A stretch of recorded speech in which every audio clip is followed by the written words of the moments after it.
마을에 환영받지 못하는 아이는 마을을 불태워서라도 따뜻함을 느끼려 할 것이다.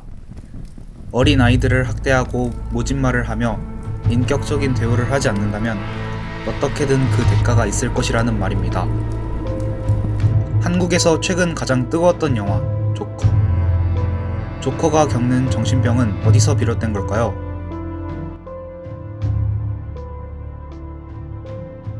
아서 플렉.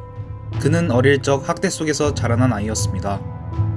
어머니와 어머니의 남자친구에게 학대를 당해 그에 대한 트라우마 반응으로 기억은 지워지고 신경질적인 웃음은 생겨났습니다. 가성 감정 표현, 그것은 새로운 아서의 병이었으며 아서의 즐겁지 않은 신랄한 웃음은 그를 비정상인으로 낙인 찍어 집단 밖으로 밀어내기만 했습니다. 온종일 그가 노력했던 힘겨운 계단 오르기는 소용이 없었습니다. 유년 시절의 학대를 가진 캐릭터는 다크나이트의 조커뿐만 아니라 다른 영화에서도 찾아볼 수 있습니다.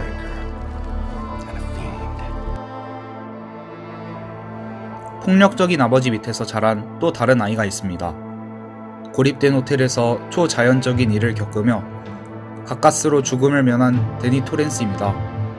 보이지 않는 영혼과 사건을 볼 수 있는 샤이닝 능력을 가진 데니는 또 다른 인격체인 토니와 함께 호텔의 좋지 않은 기운을 느낍니다. 우려했던 바와 같이 폭설 때문에 호텔이 완전히 고립되면서 아버지인 잭 토렌스는 점점 감기에 휘말리고 어머니인 웬디는 그런 남편으로부터 데니를 보호하려 합니다. 완전히 이성을 놓아버린 아버지. 잭은 아들을 죽이려다가 추운 날씨에 동사하게 되고 결국 웬디와 데니는 탈출에 성공합니다. 그로부터 30년 후 데니는 매일 밤 찾아오는 악몽과 악령들이 나오는 심각한 트라우마로 인해 온전치 못한 삶을 삽니다. 아버지가 그랬듯 자신 또한 알코올 중독에 빠지게 되죠. 자신을 죽이려 했던 아버지는 죽어서조차 데니를 괴롭힙니다. 그로 인해 떠돌이 삶을 사는 데니 토렌스. 리투아니아의 부유한 명문가에서 태어난 한니발 렉터는 1941년 제2차 세계대전의 여파로 어린 나이에 부모를 잃게 됩니다. 어린 여동생과 작은 오두막에서 숨어 지내던 어느 날 눈보라를 피해 BC 프랑스 정권의 폐잔병 무리가 찾아오게 됩니다. 굶주린 군인들은 결국 힘없는 여동생을 잡아먹고 처음에는 완강히 거부했던 한니발도 배고픔을 이기지 못해 동생을 먹게 됩니다. 이후 한니발은 그 충격으로 말을 못하게 되고 평생을 악몽에 시달리며 살게 되죠. 전후 고아원으로 바뀐 가족주택에서 한니발은 온갖 놀림감이 되어 또래 집단 사이에서도 어울리지 못합니다. 그러던 어느 날 한니발은 어머니가 남긴 편지와 사진을 발견하게 되고 자신의 유일한 혈육을 찾아 국경 너머 프랑스까지 가게 됩니다. 하지만 숙부는 이미 세상을 떠났고 그의 부인 무라사키만이 하인들과 집을 지키고 있었죠. 부인은 한니발을 가족처럼 대해주고 한니발은 굳게 닫혀있던 마음을 열게 됩니다. 한니발이 성장하자 그의 마음속에 있던 악마는 한니발을 휘두르기 시작했습니다. 첫 시작은 무라사키 부인을 모욕한 정육점주의, 두 번째와 세 번째는 그의 여동생을 잡아먹었던 군인들. 그는 목을 자르거나 식인을 하는 등 엽기적이고 잔인한 방식의 연쇄살인을 이어갑니다.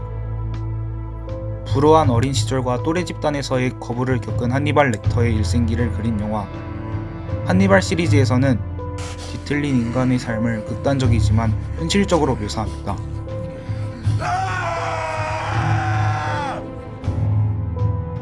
한국 사회의 아동학대는 10년간 완만히 증가하다가 최근 2014년부터 급격한 증가 추세를 보이기 시작했습니다. 이어 지난 6월과 7월 한국보건의료연구원에서는 아이의 안전권과 학대를 주제로 2019년 아동학대 예방 포럼을 개최하기도 했는데요. 이를 통해 체벌에 관대한 한국 사회의 인식을 바꾸고 아동학대에 대한 범위 설정 또한 다시금 하자는 취지를 전달했습니다. 이처럼 아동학대 근절을 위한 노력 중 또 다른 형태로 캠페인이 있습니다. 매니큐어를 바른 남자 폴리시드맨 캠페인입니다. 이 캠페인은 남성이 그것도 5손가락 중 한 손가락에만 매니큐어를 바른 모습을 통해 사람들로부터 궁금증을 자아내고 또 이 궁금증으로부터 대화를 이끌어내 결국 아동학대 근절을 위한 관심을 불러일으키고자 하는 것입니다. 전 세계 아동 5명 중 1명이 고통받는 아동학대를 기부와 관심을 통해 예방하자는 것이죠. 아동학대는 개인에게도 가정에게도 사회에게도 끔찍한 결과를 가져옵니다. 한 개인의 인격을 왜곡하고 자존감을 없애며 다른 사람과 건강한 관계를 맺기 어렵게 만들고 자라서 폭력의 가해자 또는 피해자가 되게 만듭니다. 이렇게 정신적으로 건강하지 못한 사람들이 사회를 이루고 있다고 생각한다면 그곳은 결국 조커에서 나온 아나키적인 모습과 다르지 않을 것입니다. 유년기에 일어난 트라우마는 평생을 거쳐 악몽으로 반복됩니다.